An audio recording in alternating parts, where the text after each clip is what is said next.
Hey there, darlings. This is Sandra Bear Davis, the Appalachian medicine woman. I'm a fifth generation Appalachian folk medicine practitioner of Cherokee and Celtic descent. Likewise, my hubby and I are New Earth preppers. We are urban homesteaders. I do herbal healing, that kind of stuff. And we're just folks, right? So the intention right now with what I'm doing, having a YouTube show, is to connect to other people who are urban homesteaders, who are preppers, who are positive people, open-minded and loving people. My husband and I are Christian, although I am and he is, we're Christian mystics. So we do believe in working with kind of the metaphysical forces of the universe. I'm a healer. I'm a medicine woman. I'm a magical being. But we love us some Jesus. But we are very open to being friends with people of all different faiths and backgrounds. We're very ecumenical in that way. What I'm going to be doing is just kind of a little prepper chat while I go through some seeds. I have heirloom seeds. My daddy bought me one of those Victory Garden seed packs for my birthday, and we have just really had an epic garden fail year this year. I did some videos on it, and partially because most of my good seeds I planted at the homestead in Western North Carolina, that didn't work out. We had to leave. Still heartbroken over that. Getting over it. I'm getting over it. I'm ready to move forward in life. And then here in Pittsburgh, we've just had so much rain. We've had so much of a lack of sun. We've had deer invasions and groundhog invasions. I had Lyme's disease. On and on and on and on. So gardening this year sucked big times. But you know, the thing about being a gardener, an organic gardener, any kind of gardener, is we always feel like, like next year is going to be the year. So we are always unfailingly optimistic, even though we have our bad garden years, right? So my cat, no doubt, is going to jump up in front of me, and he always has to show his hind end, okay? Anyway, he's part of the household. So I'm getting ready to, I still have quite a lot of good onion sets this year, and I'm getting ready, and I had gotten these. I did a video about like some of the prepper score that I got, and the way I'm going to do my onions, I cut the green onions that I got, I cut off, and I have that much, but see, it's already trying to do a little sprouty. So I'm going to get these in a pot today, and along with like a long rectangular pot, and then I'm going to put it out on the patio, and I'm going to find me some lettuce seeds. I thought I'd plant some lettuce in there with that. So I have some black seeded Simpson, a little key lime lettuce, and I had just one or two little seeds in here of a red-eared buttered heart lettuce. I'm hoping I'll get like one little head out of that, because there's about five or six little bitty seeds in there. So I can have that going on. I got a patio. Or a balcony right off of the living room, and it gets really good sunshine. It's about 10 feet up, so ain't no deer can jump up that high, or no groundhog either. So that should be pretty safe. The only problem with it is it gets a little bit hot. But I feel like if I have a cluster of probably 20 big pots up there, it can form its own kind of environment, and we'll work also with some things that climb up on the rails and whatnot. But this is mid-August. Feels like October out there. And so the nice thing about that patio is it's right outside of a really nice sunny room area of our living room that we're going to be turning into a little dining nook, actually. But I'm going to be having in that area lots of things growing, and so I can move those pots in when we get some bad weather. So what I'm going to be doing is looking through here for some things that I can plant for a fall garden. Here is some ruby red rhubarb chard. So some friends of mine taught me how to work with chard recently, and there's 3 or 4 seeds of that left, so I can get a little bit of that going. Let's see. Snap peas, I'm not going to worry about that yet right now. I got a lot of stuff for next year too. So let's see what all we got here. So I got some peas. I don't know. Do we have time for peas in mid-August? I'm not quite sure about that one. I know it can be a little cold with peas, so maybe I'll do a pot and just see. You know, I'll just put 6 in a pot or something like that. So no tomatoes. I don't have no time for tomatoes or peppers or anything like that. Beets. Don't know. A lot of these things I'm going to save for next year. Here's some key lime lettuce. Let's see if I have any of these left. That was really a nice lettuce. Yeah, I got enough left to get started on that. So I can have a nice pot that's got, you know, a bunch of different onions in it and red Danish cabbage. We'll hold off on that one until next year. A lot of these are for next year. But I'm trying to find some things that I can put in a fall garden too. I know I have a combination somewhere that I had packed back for my fall beds.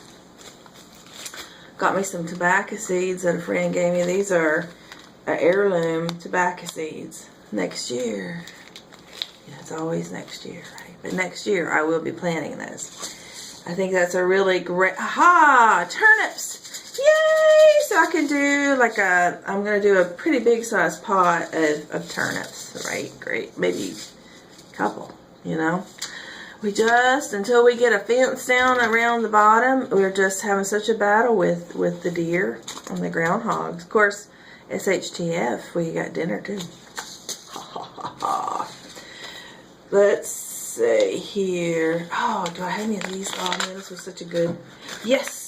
The speckled lettuce is awesome. We got some for there. So we'll have a whole nice, kind of like what do they call those? Potager. A potager full of wonderfulness. Okay, so peppers for next year. Here's gourds for next year. Here's some more turnips. We're going to plant those. Wax beans for next year. Melons. Kohlrabi. I almost could do that, but I don't know if I have enough time. I don't know enough about kohlrabi. I know my mom used to grow it, and it was really good, you know, in the stir fry. So these are some wax beans, some more acorn squash. Okay, let's see. Oh, carrots. I got you. I'm not gonna fool with that. Here's a little arugula. See if we got very much of that left. No. Yeah, there's a couple seeds. Enough to get started with. Alright, so what do we got here?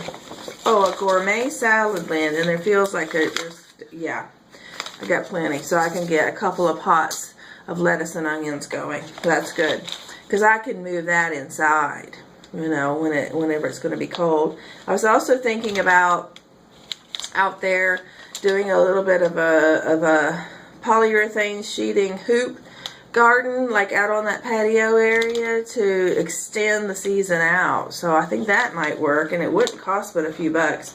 Here's all kind of peas for next year. We don't need, not enough time for squash. And here's a little bit more of the black seeded. Oh, good. I got a whole bag full of the black seeded Simpson, so I can kind of keep those babies going. Parsnips, yum. I planted parsnips over at the homestead. I hope they enjoy them. Zucchini? I didn't know I had any more of these. The golden zucchini. Those are really good. Those are the ones the deer just ate. Yeah. Here's more arugula. No peas. Some melon, more pumpkins. I love heirloom seeds. They're a little bit more finicky. So these are all my springy stuff, like cauliflower, Brussels sprouts, and broccoli. So I'll have those for next year. That'll be really good. And let's see, I got turtle beans, lima beans, Cherokee wax bush beans, and that's that. So I tell you what, I might have to go out and get me some mustard seed and kale seed. I have a little bit growing in the back that nobody's bothered so far, but I would like to have a little bit more of a fall garden. I might get some more chard seeds. I just have a few, and I'd like to buy, you know, to have a good little patch of chard. So we can do a nice little fall garden off of the balcony, because I got last year at a discount.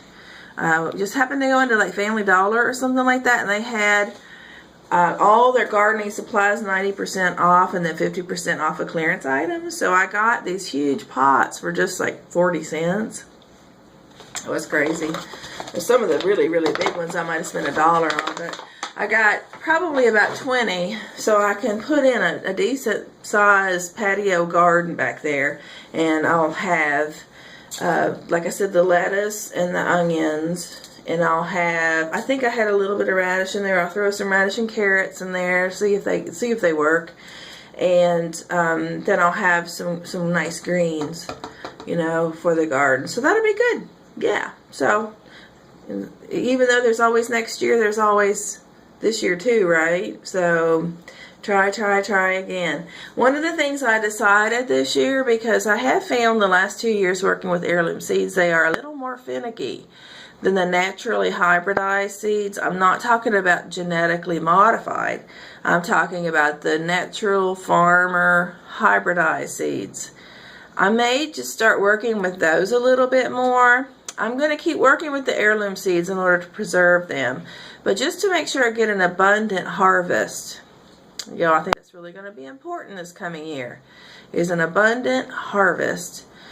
I'm going to go ahead and use the naturally hybridized seeds more. Yeah, at least for green beans, corn, not genetically modified. I do have some heirloom corn seeds. I'll keep that going year by year. Yeah. But see, with the hybridized seeds, you can always harvest them and plant them the next year, but you're not sure, you're not going to be sure what you're going to get. It'll go back to the mother plant. But still, year by year, they are a little more dependable. Heirloom seeds have a little finickiness about them. And I tell you what, the wildlife loves it. So we got to do a little bit more around here about protecting our land, protecting our garden, keeping the deer and the groundhog out of here. You know, being in a town, being in the city, you know, city, right outside the city limits, you know, we have to be concerned with, you know, we can't be shooting and scaring people. But I mean, I tell you what, I might get myself that crossbow and take care of some business. You know, can't continue to let wildlife eat up our garden like we've had to deal with the last 2 years. So whether it takes putting in big old fences, getting a dog in the backyard, whatever it takes, we're just going to have to do it. Okay.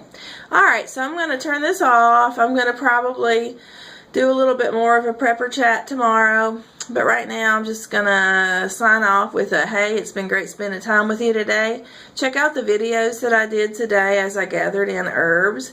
I was trying to give a little bit of encouragement and some lessons on how to work with and how to use the different herbs. Facebook friend me, I'm Sandra Bear Davis.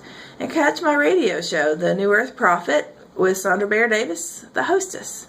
So I hope you have a beautiful and a blessed day. Time to get to work. This house needs some attention, and the pets need some attention, and I got to continue.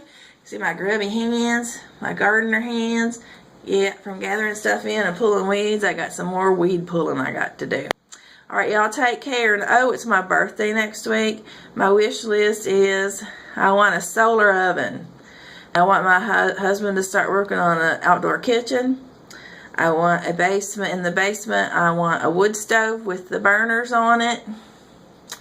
And a way to do laundry should the grid go down. All right, that's my wish list. All right, y'all take care. Y'all have a beautiful day. Mwah.